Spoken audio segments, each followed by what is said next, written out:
Assalamualaikum warahmatullahi wabarakatuh. Kembali lagi bersama Lesmana Channel Edu, channel edukasi, motivasi, religi dan hiburan edukatif. Pada kesempatan kali ini kita akan membahas materi pendidikan agama Islam kelas 12 tentang iman kepada hari akhir. Semoga materi ini dapat dipahami dengan mudah dan dapat menambah keimanan kita. Bagi yang baru menemukan channel ini jangan lupa subscribe, like dan komen, agar kami lebih semangat membuat konten-konten berikutnya. Selamat menyaksikan.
نفس ذائقة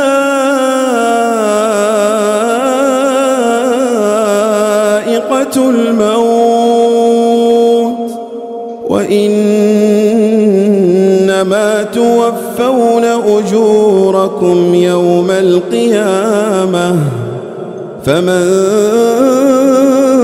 زحزح عن النار وأدخل الجنة فقد فاز وما الحياة الدنيا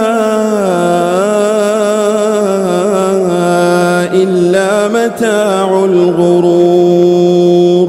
Mari kita mulai pembahasan tentang iman kepada hari akhir. Pengertian hari akhir. Hari akhir adalah hari mulai hancurnya alam semesta berikut isinya, dan berakhirnya kehidupan semua makhluk Allah Subhanahu wa Ta'ala. Hari akhir juga disebut hari kiamat, yaitu hari penegakan hukum Allah Subhanahu wa Ta'ala yang seadil-adilnya. Quran Surah Al-Mumtahanah ayat 3. Kebenaran akan datangnya hari akhir dapat ditemukan melalui kajian ayat-ayat Al-Quran, ilmu pengetahuan, dan panca indera. Melalui kajian akan kebenaran adanya hari akhir, kita dapat menghayati akan nilai-nilai keimanan kepada hari akhir. Berikut disajikan informasi terkait dengan hari akhir menurut ketiga sudut pandang tersebut. Hari akhir atau hari kiamat menurut Al-Quran dapat dibagi menjadi dua. 1. Kiamat sugro, kecil. Kiamat sugro adalah peristiwa datangnya kematian bagi semua makhluk termasuk manusia yang bersifat lokal dan individu. Hal ini sebagaimana firman Allah Subhanahu wa Ta'ala dalam Quran Surah Al-Imran ayat 185, yang berjiwa akan merasakan mati. Dan sesungguhnya pada hari kiamat sajalah disempurnakan pahalamu. Barang siapa dijauhkan dari neraka dan dimasukkan ke dalam surga, maka sungguh ia telah beruntung. Kehidupan dunia itu tidak lain hanyalah kesenangan yang memperdayakan. Sebelum terjadi hari kiamat, mereka yang telah mati mengalami proses awal kehidupan akhirat yang disebut alam barzah surah Ar-Rum ayat 55-56. Barzah adalah alam yang menjadi batas antara alam dunia dan alam akhirat.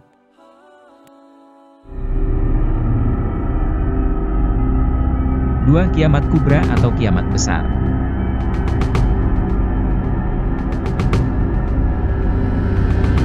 Kiamat kubro adalah peristiwa berakhirnya seluruh kehidupan makhluk dan hancur leburnya alam semesta secara total dan serentak. Pada hari kiamat, alam semesta digambarkan dalam keadaan porak-poranda. gunung yang menjulang tinggi berterbangan layaknya kapas. Demikian juga dengan planet-planet dalam susunan tata surya. Pada hari kiamat seluruh alam semesta akan dihancurkan hingga tak tersisa satu makhluk pun yang hidup. Hari kiamat termasuk salah satu peristiwa yang harus diyakini umat muslim dan termasuk dalam rukun iman kelima.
Hari kiamat menurut ilmu pengetahuan.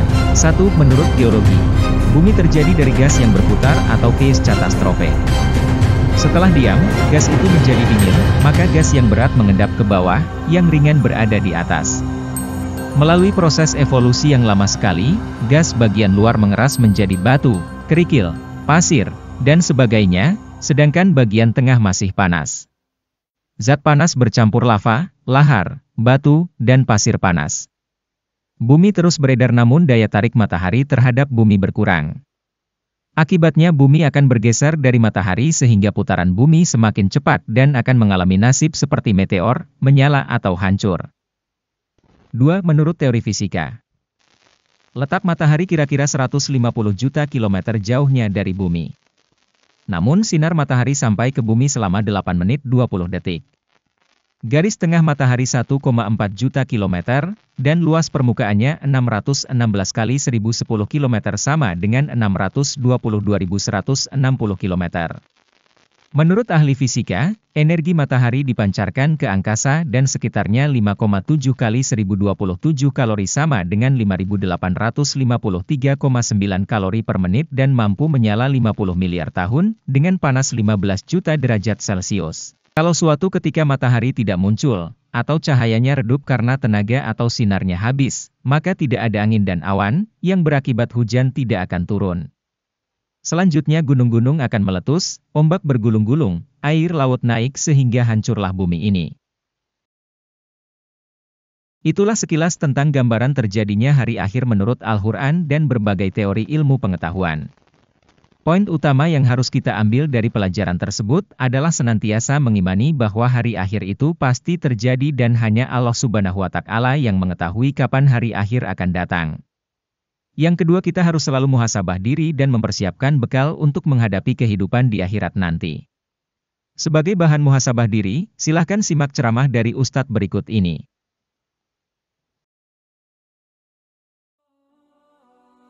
Kita meyakini bahwa dunia akan berakhir. Idza sama'um fatarat, langit akan terbelah. Ternyata selama ini kita selamat dari tebaran meteor dari atas. Kenapa kita tidak mati? Karena masih ada penyangga, penjaga di atas. Wa banaina fawqakum sab'an shidada. Kami bangun di atas kamu ada 7 lapis bangunan yang kokoh. Lapisan ozon itu jauhnya 600 km. Maka andai ada satu besar yang bergelinding dari atas, maka dia akan mengkerut, mengecil seperti es batu yang masuk ke dalam kuali yang panas, mengecil, mencair, habis. Andai nanti langit terbelah. Sekarang dunia sibuk dengan global warming, pemanasan global. Cairan es mulai mencair yang ada di kutub selatan sehingga permukaan pantai naik karena air laut naik. Tenggelam beberapa kota. Bagaimana nanti kalau langit terbelah? Bagaimana panasnya yang masuk ke kita? Mati, mengelupas kulit. Dunia akan kiamat. Idza sama'un fatarat wa idzal biharu fujirat. Idza sama'un fatarat.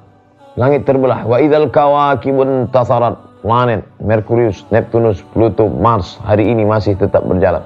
La syamsu yanbaghi laha an tudrikal qamar. Matahari tidak mungkin menabrak bulan dan bulan tidak mungkin menabrak matahari. Wa kullu, semuanya fi falaki yasbahun, semuanya berjalan di garis edarnya masing-masing. Tapi sampai masanya nanti, ambil tasbih, gunting talinya, putus bertebaran. Begitulah Merkurius, Neptunus, Pluto, Mars, bulan, matahari hancur berkeping. Wa idzal biharu fujirat, lautan. Hari ini kita bisa nyaman minum air sungai. Tapi sampai masanya nanti apa yang terjadi? Lautan yang asin masuk ke sungai, masuk ke darat, hancur berkeping. Beberapa daerah yang terkena tsunami kita lihat tak perlu diceritakan dengan kata-kata. Kenyataan fakta memperlihatkan rata dengan tanah. Baru satu laut. Bagaimana kalau semua laut hancur? Alimat nafsum ma qaddamat su'akhbar. Idza sama'un fatarat wa idzal kawakibun tasarat wa idzal biharu fujirat wa idzal quburu bu'athirat, dan semua yang dikubur dibangkitkan. Alimat nafsum ma qaddamat su'akhbarat. Disitulah baru orang sadar. Oh, ternyata dunia ini berakhir. Dan pada saat itu semua akan dihitung menit demi detik, semuanya tak ada yang dapat dari luput panggilan Allah Subhanahu wa taala. Tidak ada yang lepas daripada pengawasan. Inna alaikum la'afizin, bersama kamu ada malaikat hafazah kiraman mulia, katibin mencatat, ya'lamuna ma taf'alun, dia tahu semua yang kamu lakukan. Betapa waktu-waktu yang lalu itu tak dapat kita tebus dengan apapun selain kita perbaiki di masa yang akan datang. Tingkatkan kualitas salat berjamaah, tingkatkan membaca Al-Quran. Andai usia kita sudah lanjut, tak dapat kita jemput, maka kita didik anak cucu generasi akan datang menjadi generasi yang Qurani dan Islami. Sab'atun yudhilluhumullah, ada 7 di antara yang dapat naungan Allah. Yauma la dhilla illa dhilluh, hari itu tidak ada naungan kecuali naungan Allah Subhanahu wa taala. Di antara yang mendapat naungan itu adalah syabun, anak muda, nasya'a fi ibadatillah, anak muda yang tumbuh beribadah kepada Allah Subhanahu wa taala. Andai masa muda kita penuh dosa, andai masa muda kita penuh narkoba, andai masa muda kita penuh zina, wal iyadzubillah wa na'udzubillah, jangan sangka Allah tutup pintu taubat. Innallaha la yaghfiru ayyushraka bihi, Allah tak terima taubat orang yang mempersekutukannya. Wa yaghfiru ma duna dzalika liman yasha, tapi taubat selain itu diterima, dibukakan Allah taala. Mari perbaiki anak menantu, cucu, kawan, sahabat, andai talat, ajak ke jalan Allah Subhanahu wa taala. Itulah salah satu memperbaiki yang masa lalu, kita perbaiki di masa yang akan datang. Di antara tujuan Allah mengapa dia buat kita masih hidup di akhir tahun ini, liya'lamallahu allazina amanu, Allah menguji siapa yang masih tetap dalam istiqamah iman dan Islam. Tujuan kedua, mengapa Allah buat kita hidup sampai hari ini? Wa yattakhidha minkum syuhada, wa yattakhidha minkum syuhada, Allah ingin melihat siapa di antara kita ini yang layak untuk menjadi syuhada, iskariman, hidup mulia, au mutsyahidan, atau mati syahid. Pilihan orang Islam tidak banyak. Kalau hidup, hidup mulia. Kalau mati, mati syahid. Jangan hidup hina, mati terlunta-lunta. tidak diterima Allah Subhanahu wa taala, hidup mulia atau mati syahid dipersaksikan oleh para malaikat. Inna akramakum indallah, yang paling mulia di antara kamu di sisi Allah, atqakum, yang paling takut kepada Allah. Ramai kita di rumah Allah ini, yang paling kaya kah yang paling mulia? Tidak. Yang paling ganteng dan paling hebat kuasanya kah yang paling mulia? Bukan. Yang paling berilmu, buya, kiai, ulama, apakah dia yang paling mulia? Tidak ada jaminan. Tapi yang paling takut kepada Allah Subhanahu wa ta'ala, takut terjerumus dalam riba, takut terjerumus dalam syubhat, takut makan haram, sehingga dia biarkan dirinya dalam kesusahan, susah dalam pandangan manusia, melarat dalam pandangan orang kaya, tapi hidup mulia dalam pandangan Allah. Pagi dan petang dia katakan, Allahumma ajirna minan nar, Allahumma ajirna minan nar, Allahumma ajirna minan nar. Selamatkan kami, aku, istriku, anakku, keluargaku dari api neraka ya Allah. Betapa kehidupan yang singkat, tapi di tengah hidup yang singkat ini banyak yang tidak sadar, sehingga azab yang dia terima lama, berkekalan, khalidina fiha abada, kekal selama-lamanya. Kullama nadijat juluduhum, ketika kulit mereka gosong, hangus, terbakar, badalna juludan ghairaha, kami ganti dengan kulit yang baru. Hangus, gosong, terbakar, hitam, melepuh, menjadi arang, dia diganti dengan kulit yang baru. Liyadzuqul azab, supaya mereka merasakan sakitnya azab. Mereka yang melihat azab itu berteriak, Rabbana absarna, Rabbana, ya Tuhan kami, absarna, mata kami sudah melihat, wa sami'na, telinga kami sudah mendengar, farji'na, kembalikan lagi kami ke dunia, balikkan lagi kami ke dunia, kami tak tahan, farji'na, kembalikan kami ke dunia, na'mal salihah, kami ingin beramal saleh. Penyesalan tak lagi bermakna. Hari itu air mata tak ada gunanya. Hari itu bukan hari berdoa, hari itu bukan hari meminta, hari itu bukan hari munajat, hari itu adalah hari pembalasan. Hadza yaumul hisab, ini hari perhitungan. Segala amal akan dituntut, segala perbuatan akan dibalas. Sebesar apapun perbuatan akan diminta pertanggungjawaban di hadapan Allah Subhanahu wa taala. Bila sampai hari ini kita masih membawa anak ke masjid, alhamdulillah. Jika hari ini masih membawa istri ke pengajian majlis ta'lim, alhamdulillah. Jika sampai hari ini masih pergi ke rumah yatim, panti jompo, fakir miskin, orang susah, orang tua dan terlunta, masih memberikan sebagian rezeki, iman masih ada di dalam, iman masih ada bersemayam, masih ada ketakutan kepada Allah. Yang paling mengerikan adalah tidak ada lagi rasa takut itu walaupun seujung rambut, tidak tersisa rasa takut itu walaupun sebesar benih padi, tidak ada rasa takut di dalam hati walaupun sebesar tapak kaki semut yang hitam di atas batu yang besar, di malam yang kelam, di tengah samudera yang luas. Renungkan sejenak wahai saudaraku jamaah Jumat sekalian, ini penghujung tahun. Jangan sampai penghujung tahun ternyata menjadi penghujung usia, ujung tahun ternyata menjadi akhir umur. Itulah yang akan menjadi azab berkepanjangan. Apa yang akan kita bawa menghadap Allah Subhanahu wa ta'ala? Kuasa akan binasa, harta akan sirna, sahabat akan lari, keluarga pun akan melupakan kita. Yang kekal menolong hanya amal yang pernah dilakukan.